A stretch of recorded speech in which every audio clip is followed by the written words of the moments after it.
बिस्मिल्लाहिर्रहमानिर्रहीम। आज मैं अपनी कुछ जानने वालों की फरमाइश पे अपने पुलाव की रेसिपी शेयर करने लगी हूँ। लेकिन जब मैंने शुरू किया था तो मुझे याद नहीं था, तो एकदम ख़्याल आया तो मैंने अब यखनी चढ़ा ली हुई है। तो आपको बता देती हूँ, इसमें मैंने तकरीबन 4 कप पानी, 1.5 किलो गोश्त है, उसमें हड्डियाँ हैं और लजा सा गोश्त है जिससे जायका बहुत आता है। ये देखिए, मैं आपको दिखाती हूँ, ये व्हील का गोश्त है और इससे पुलाव में बहुत ज़्यादा वो आती है खुशबू, जायका आता है और ये बहुत सॉफ्ट हो जाता है और टूटता नहीं है।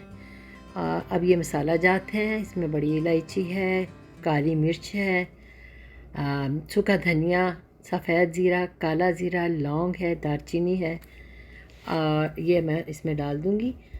ये जो सफ़ेद सूखा धनिया है ये बहुत खुशबूदार होता है। इस पुलाव की खुशबू, पुलाव की जान ये इसकी खुशबू होती है। मैंने मोटे मोटे प्याज काट के डाले हैं, लहसुन अदरक डाला है इसमें, मैं आपको आगे दिखाऊंगी। ये घर की ऑर्गेनिक लहसुन अदरक की पेस्ट होगी, वो मैं बना के रखती हूँ, वो डालूँगी। नमक मैंने ये चमचा डाला है, 1.5 चमचा डाला है और इसके साथ लहसुन अदरक है, ये घर का पिसा हुआ लहसुन अदरक ऑर्गेनिक, ये मैं ख़ुद बना के रखती हूँ और ये मैंने 1.5 चमचा ये डाल दिया है और इसको हिला के मैं इसको आग पे रख दूँगी। मैं आपको पहले बता दूँ कि जब मैंने वीडियो बनाई तो जब प्याज सुरख की तो वो वीडियो मुझसे ज़ाया हो गई। बहरा मैं आपको बता दूँगी कि वो कैसे मैंने किया था, तो आपको फिर उसके बाद अंदाज़ा हो जाएगा। ये बहुत मज़ेदार, बड़ा सादा तरीका है जहाँ पुलाव बनाने का, फिंगर लिकिंग पुलाव होता है ये।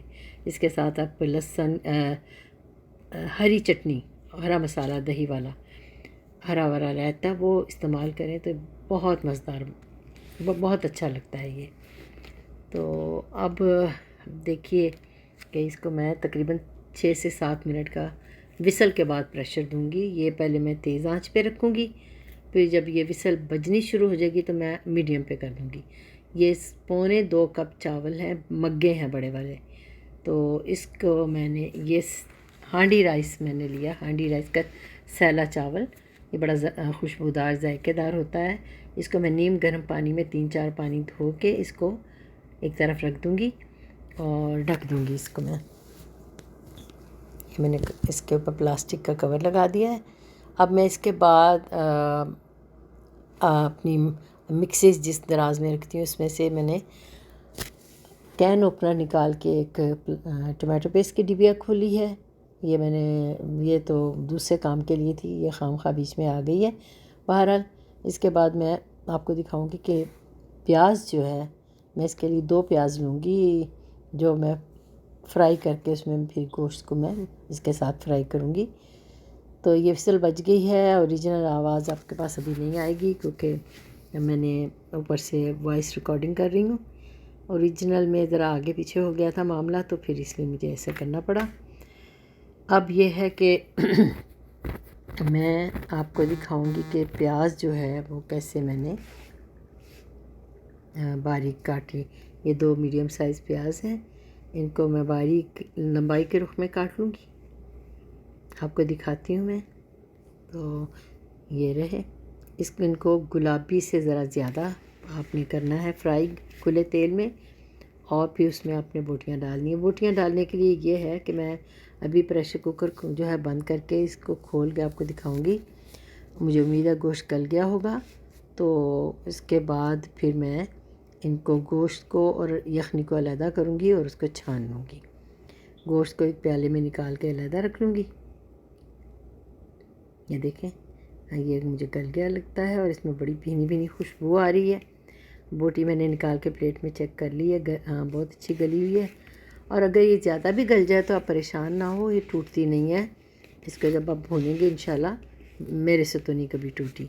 ये यखनी थी और ये 2 बर्तनों में मैंने निकाली हुई है। अब मैं प्याज सुरख करके उसमें गोश्त डाल के वो करूँगी। ये फेंक रही हूँ क्योंकि ये फोक था सारा, अब इसकी हमें ज़रूरत नहीं है। तो प्याज जब सुरख किए थे तो मेरी वीडियो मिस हो गई। तो उसके बाद सुरख करने के बाद मैंने गोश्त डाला था, गोश्त डाल के भून के थोड़ा सा लहसुन डाला था, फिर भुना था, फिर उसमें यखनी डाल दी और 2 हरी मिर्चें। तो ये देखें बहुत प्यारा, देखने में ही अच्छा लग रहा है। अब मैं इसमें चावल पर्दा नशीन यहाँ से उठा के इसमें डालूँगी। और मैं जब चावल डालती हूँ इसमें तो ऊपर से निथार के लेती हूँ। हालांकि मैं चुन के भिगोती हूँ, लेकिन उसके बावजूद ये है कि डर आता है कोई पत्थर बारीक कोई रेज़े वगैरह ना हो। तो मुझे आदत है बचपन से कि ये छान ऊपर से निथार के डालती हूँ। जो आखिर के थोड़े से होते हैं चिड़ियों को बाहर डाल देती हूँ। तो मेरा अंदाज़ा गलत हुआ है। ये पतीली छोटी रही है, बड़ी वाली पतीली उतारने मैं अब वो उतार के ही सारा उसमें मुंतकिल करके, ताकि इनको जितनी ज़्यादा जगह मिलेगी चावलों को उतना ही फूलेंगे और उतने ही जायकेदार होंगे।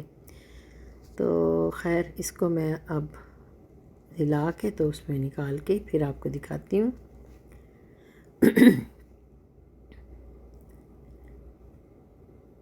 ये देखें मैंने इसमें डाल लिया है। तो अब मेरी आदत है कि मैं पुलाव के अंदर या बिरयानी के अंदर ज़रूर हरा मसाला डालती हूँ। जब मैंने इसको पकाना होता है तो सबसे ऊपर की तह में मैंने ऊपर के हिस्से में मैं धनिया पुदीना और उसके ऊपर गरम मसाला डाल के इसको ढक के हल्की गरम मसाले का पाउडर डालती हूँ थोड़ा सा खुशबू के लिए। आज 1/4 चमची डाल दें आप। मैं दावे से कहती हूँ कि उससे बहुत मज़ेदार खुशबू आती है। हालांकि हम मसाले डाल बैठे हैं, लेकिन थोड़ा सा डालना बहुत अच्छा टच देता है। तो अब इसको मैं ढक के देखिए मैंने रख दिया है। और अब ये मैं पहले शुरू में ज़रा तेज़ आंच पे रखूँगी, और जब ये पानी कम हो जाएगा तो फिर मैं हल्की आंच पे कर दूँगी और फिर आखिर में दम दे दूँगी इसको। तो आप यकीन करें हमारे घर के बाहर तक ये खुशबू जा रही है। और मेरी बहू आई थी तो कह रही थी अम्मी बाहर से पता चल रहा है कि पुलाव बन गया है। तो अब ये इसको मैं आंच हल्की करके इसको दम करूँगी और फिर ये लजीज फिंगर लिकिंग पुलाव तैयार है। आपको ये बहुत पसंद आएगा, एक दफ़ा ज़रूर ट्राई कीजिएगा। और मेरी तरफ से आपको खुदा हाफिज़, अल्लाह निगहबान। अस्सलाम वालेकुम वरहमतुल्लाहि वबरकातुहू।